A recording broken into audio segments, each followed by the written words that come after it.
Hey, sis. Hey, sis.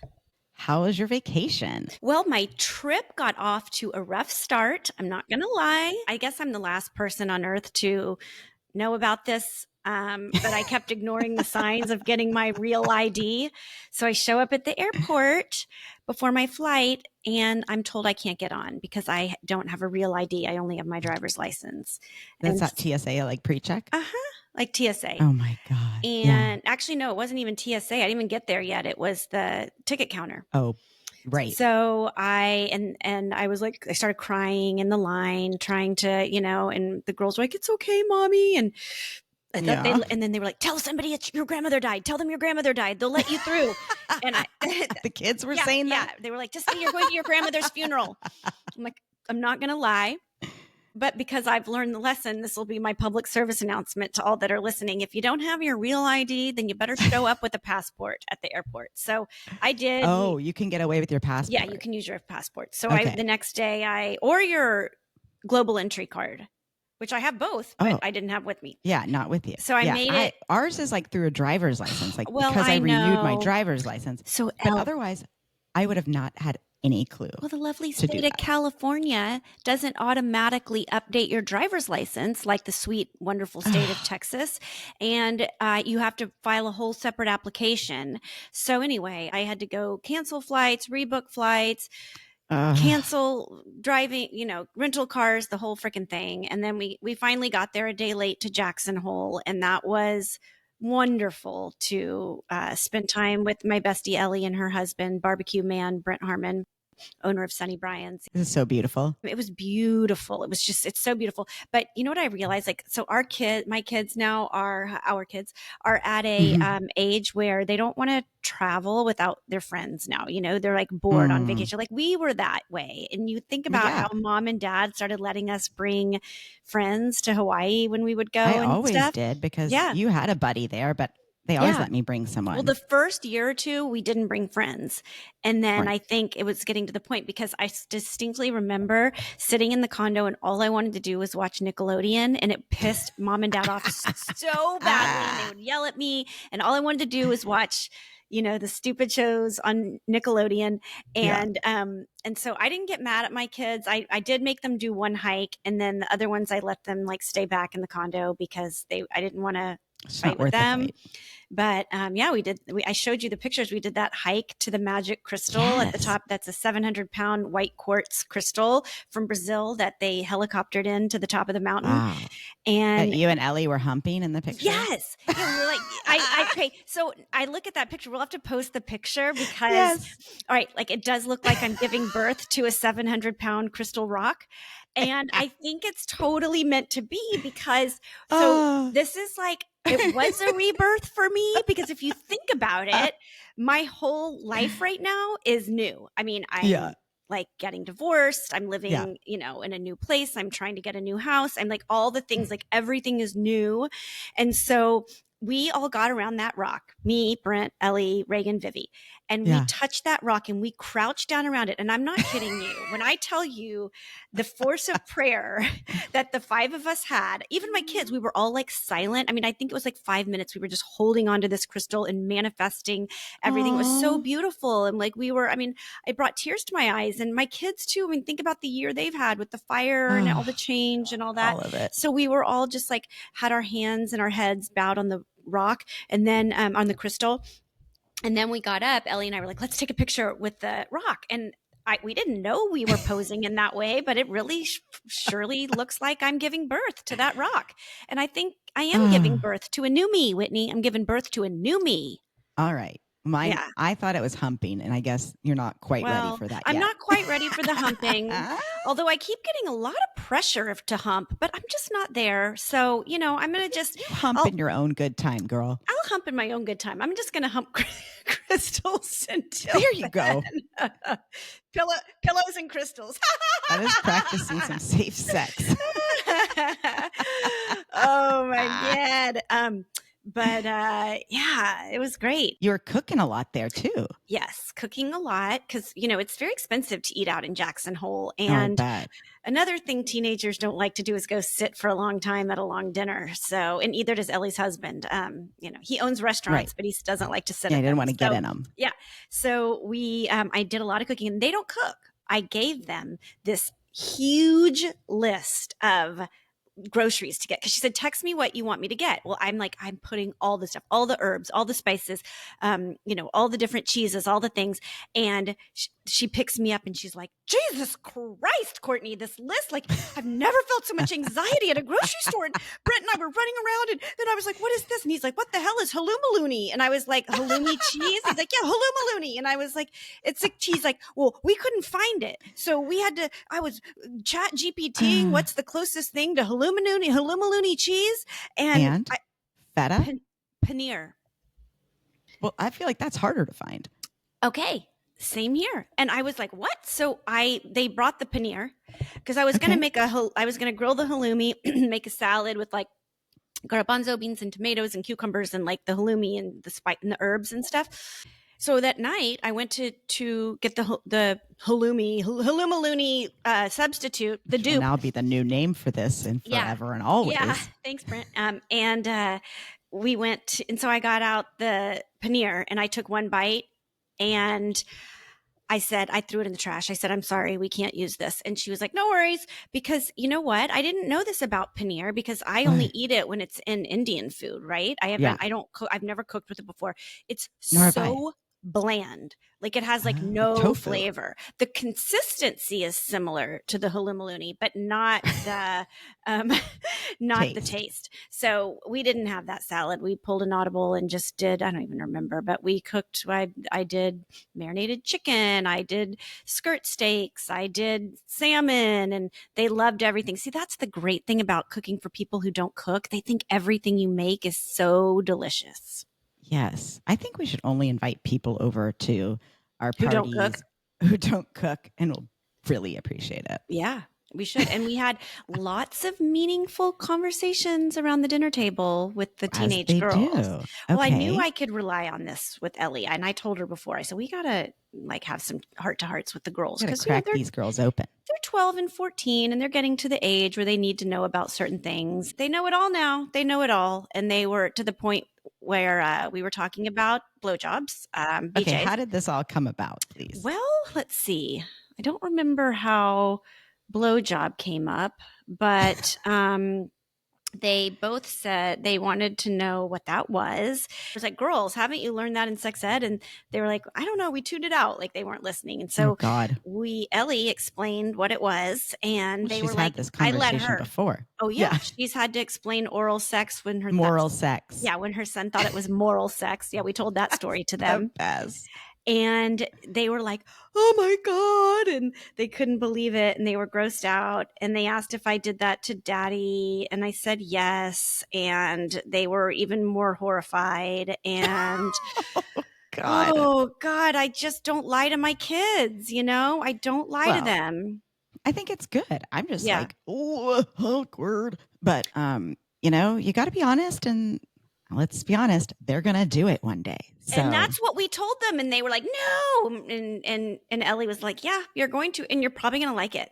And I was like, not that part, not that one, not maybe the other way around. Oh yeah, we did do maybe 69. If it was 69. We did describe 69, and we did she do the hand gestures? I did the hand motions. I learned so much from the previous podcast guest. Thank you, Vicky, for telling me how you explained 69 to your girls with the hand motions, and I did for mine, and they're scarred for life. But I do feel they are ready for junior high and high school. Good. And I said that you can always come to me, and the one thing Ellie said, and it's always better hearing it from your friend, another mom. And she's like, listen, girls, the one thing I know about your mom is that she will never judge you for, anything, any questions you have, anything you do. Like, both of us are always here. We will come get you in the middle of the night at any time if you ever have a question about anything. So, just continuing to have those conversations that open the doors to more conversations and connection.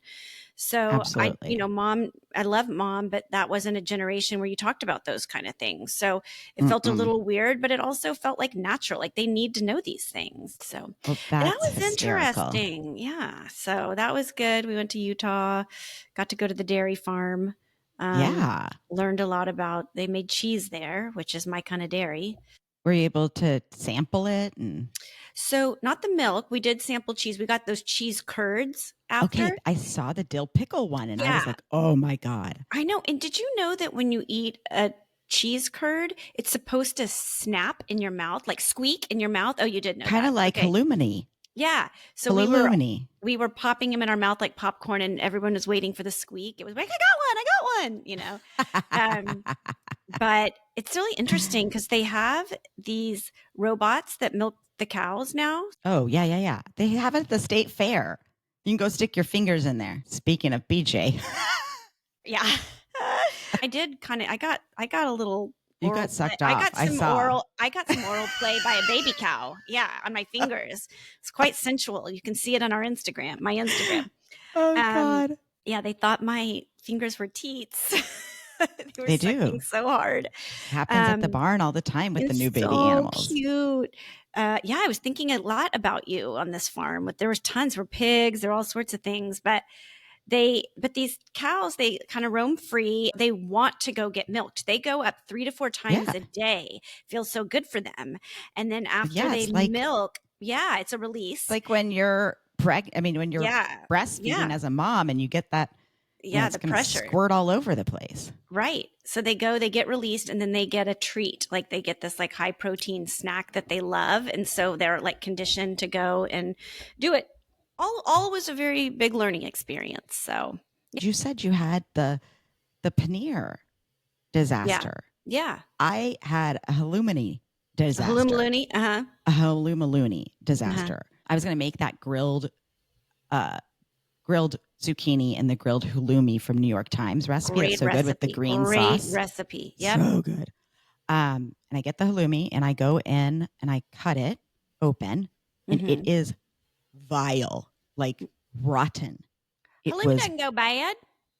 oh, I didn't think so either, Mm-hmm. It was disgusting. Like Oh I was like, no. "Ugh," and I put it in the trash and I was like, okay, we're not having the halloumi. Yeah. Halloumi. I Yeah. can't say that. Halloumi. Halloumi. And then Lance goes in. We're out at the pool, and he's like, "Oh my God, the whole house stinks. I got to take that trash out." Oh my God. Just from the bad halloumi? Oh, wow. Yes, I know. I had Yeah. never really thought about it, so that was Ew. disgusting. It Yeah, was that is real disgusting. Well, we both have our halloumi stories, and I love it. I love halloumi, and I highly recommend too. it. But I don't recommend paneer as a substitute. So No, yeah, no, that's not. I would say feta, if anything, but yeah, you know, you're not going to get the squeaky. You could do cheese curds. yeah, the cheese. Yeah, oh yeah, you could do. Yeah. And That's how was your cool. trip to Colorado? It was great. We went to. Oh, does the podcast know that you broke your toe? I don't think they do. No. So Another barn injury. I mean, yeah. So Monday last week, I went out to go ride, and Sherrie was a little off, and I noticed that she was having some issues with her foot. And so I didn't ride. I got off and I started to kind of treat her back foot, and I had it in my hand, and I hit her in a spot that was sensitive, and she pulled her foot out from my hand and stomped on my foot. I had my boot on, but on my foot, and didn't get off. Like normally You were as a kind of human, trapped under there. yeah. Normally as a human, you like step on something. Oh, I stepped on something. No. She is fully on my foot, full weight. So I literally had to push her off of me. Oh gosh. Yeah. Immediately take my shoe, sock off. And I'm like, oh, I don't even know if that toenail is on my toe. Oh no. And Was there thank blood? God, not initially, but then a little bit. Yeah. And thank God there was this wonderful barn mom, Lauren, who went into mom mode and sent her daughter to go get the first aid kit out of the car. And she's a hockey mom as well. So she had like an ice pack in there. Oh, she knows it all. Great. She was fixing me up. I ended up having to call Lance and tell him to get mama and come get me. because I couldn't drive home the 40 minutes because I kept almost fainting. I don't do well with that. Yeah, you do not do well with Mm-mm. injuries. I did end up breaking the tippy top of my toe. It's like a little crack. And then, so I got a really pretty walking boot or walking shoe. And I'm just waiting for that toenail to come off. It's horrendous looking. It is just disgusting. I know. I've been there. I've had both my big toes come off after an injury. So yeah, that was that. And so that was not great navigating around a ranch in Colorado, but I did it. We went to my best friend Jenny's family's ranch. I've decided I'm naming it Camp Ranch because it's camp. Yeah. It's so fun. There's always activities here and there. You jump in on some crafting over here, jump in some gardening over there. Y'all contribute with cooking. And I told her mom when we got there, I said, okay, where's the watermelon pico? Because she makes this watermelon pico. So instead of using tomatoes, she uses watermelon. And what else? Does the white onion, the cilantro, the jalapenos, lime juice. Garlic? And No, I don't think so. I have the recipe that I will put up. So it's and you eat it with chips? Yes, chips. And in the bowl is, this big around. The watermelon's massive and they just put it all in there and it just do they scoop out the watermelon and then put the pico back in the watermelon as a bowl? Like use the watermelon as a bowl? Oh, that'd be cute. But that's adorable. Yeah, that'd be cute. Yeah. We'll do that. So it'd be good on fish tacos too. I feel like it would be really nice with It's so good. We'll make it when you're here. But so Emily, her sister-in-law, who's become one of my good friends, she was having lunch. We're all kind of sitting around and she keeps getting up and going to get more watermelon pico. And I'm like, damn, girl, put that away. And so later that night, we were getting ready for dinner. And I was like, are you going to have some more of that watermelon pico, Em? And she was like, oh my God, I took a gummy earlier today and I howled that watermelon pico. She's like, I'm in Colorado. It's legal. I'm going to stop and get me some gummies. Oh my God. That's so funny. Dying laughing. I was like, well, at least it wasn't like, Oreos or something. Queso? At least it wasn't queso. Yes. That's what I would do. Can you imagine me on a gummy around queso? That'd be horrible. Oh, yeah. Well, I was like, she's like, do you want one? I was like, no, hell no. I don't want the munchies right now. Like, no, I'm good. God. It was so funny. I was dying. That's funny. I was like, well, that explains a lot because I couldn't believe how much of that you were eating. I was like, she went back like 5 times. Oh my God. Well, I mean, at least it's like, a low carb, low fat food. Yeah. Really hydrating. Yeah. Very hydrating. There's always something going on at the ranch. So we are finishing our breakfast burritos one morning and Philip, Jenny's dad, comes into the kitchen and he goes, what are y'all doing? And we're like, whatever you need us to do, sir. And he's like, all right, I want you to go out there and in the garage and I want you to get a shovel, a rake, or a hoe and come meet me in the backyard. We're going to go get those prairie dogs. What? Oh, no. You had to kill prairie dogs? No. Were the prairie dogs eating up his yard? This is why it's dangerous because they dig these underground tunnels. Yeah. So you can fall through them. Oh. When you're out there walking and, they have horses on the property and it can be really dangerous. For the horses, yeah. Yeah. And they'll make entire cities out there. Oh, wow. So we go out there, me, Lance, Philip, Jenny's mom, Judy, and Aunt Chris. And we're all like, got our pitchforks, like ready to go hunting. Oh, wow. Philip, her dad had these, like, they were like, looked like little TNT, like almost firecrackers thing that had a wick. And you light them and then you put them in the hole and it smokes them. Oh, it starts smoking. And so the reason we had the shovels and everything is you had to cover it up. Okay. So it like infiltrates and smokes out the prairie dogs. So I have all these hilarious videos because in one of them he's like, well, I put that in wrong. Oh no. And then he's like, well, we're just figuring it out over here as we go. Are you trapping the prairie dogs in there or are you smoking them out so they run out of the holes? I think it could go either way. because there's holes all over. So if you start Yeah. seeing smoke come out of another hole, you patch it up. But at one point, Jenny's mom comes over to me, and I have this on video as I'm recording. She's like, I think Phil said that we should kill them if they come up. And I was like, what? And she's like, I know. I don't know if I can do that. And I was like, oh, I definitely can't. Like, I did not sign up for that when I came out here. And she's With like, my me hoe. neither. Yeah. She was like, ooh, me neither. Ooh, scary. So I'll have to post a little menage because it was hysterical. Snake ran across our path when we were in Jackson Hole on a hike, and Brent was in front of me, and he saw it, and he's like, ladies, stay back. There's a snake. And he kicked some dirt and it slithered away, and he kept walking. And I was so nervous to like walk behind him. I was afraid it was going to come out and chomp me like as I walked by. And like, how big are we talking? It was big, like a few feet long for sure, like 4 feet long probably. Yeah. And so I grabbed him by the back of the neck and like jumped on his back. And he's like, oh my God, like, it's like strangled him. I was so scared. Anyway. You little city girl. Yeah, I know. We did see a rattler this year as well. Oh, yeah. Not on the property. Well, last year, didn't you have to kill one, or there was something? Last 2 years we have. Jenny and I like to take our wine and go sit out on the plateau and watch the sunset and chat. That's nice. And so we were out there. It was great. And then we are turning the, little golf cart buggy thing around, and she hears a rattle. Oh, no. And we look over and we're like, oh my God.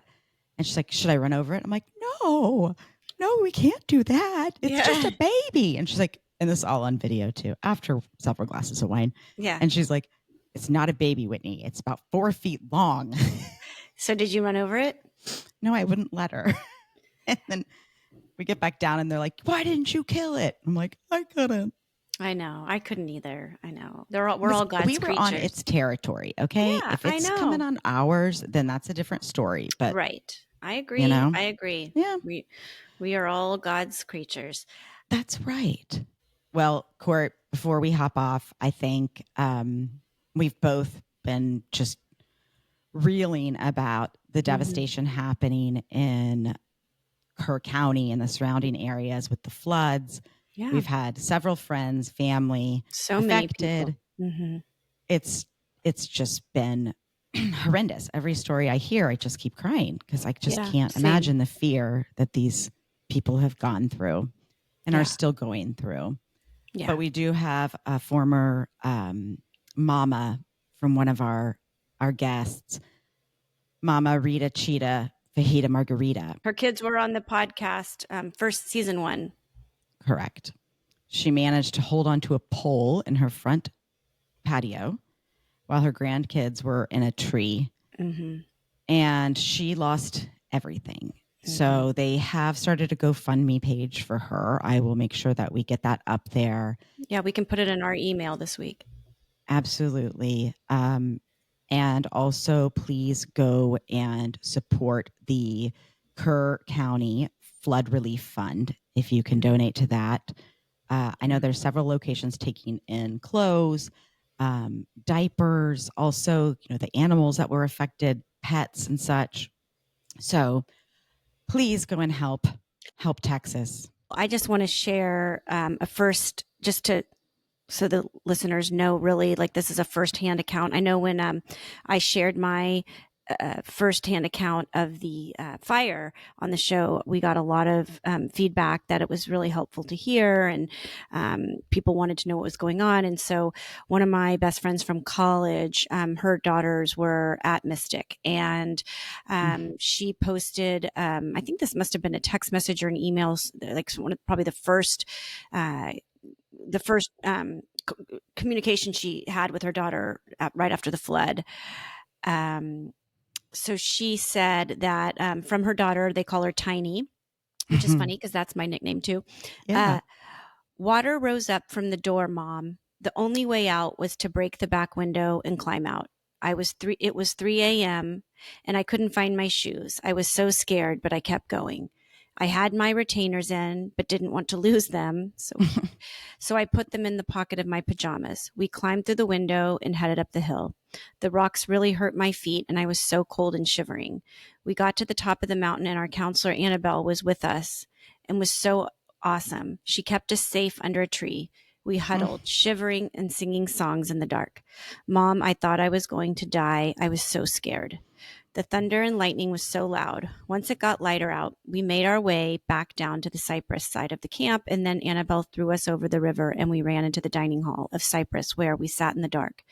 They found me some dry clothes. We all just sat there waiting and waiting for hours. Then we were told we were getting on helicopters. Mom, I didn't know if I would see you again. Annabelle, you are a hero, as are all of the counselors. Prayers to those who are still missing. I mean, I know it's just really, really sad. And I'm so grateful that that she's been reunited with her daughters. And for those who have lost, there are no words. There are no words. Our prayers are with you. Thank you to all the volunteers and the first responders, the firemen and the policemen and everybody who's out there helping to restore this community, the very close-knit community. Yeah. And we just, like you all did for Courtney and the LA fires, please go and support our home state and and those get these affected. people back on their feet. Yeah. Anyway, sad to end on a heartbreaking note, but I think it's important that we bring recognition to what's going on, so we can help others. Yes, it is very important. And we're sending so much love and light down to our fellow Texans. So I'm grateful for you, Whitney. I love you so much, and I can't wait to see you on Friday. Cry more. Sorry. I'm gonna go drown myself in a martini. All right. I know. I can't wait. And I love you. I love your show. I love you. I love your show.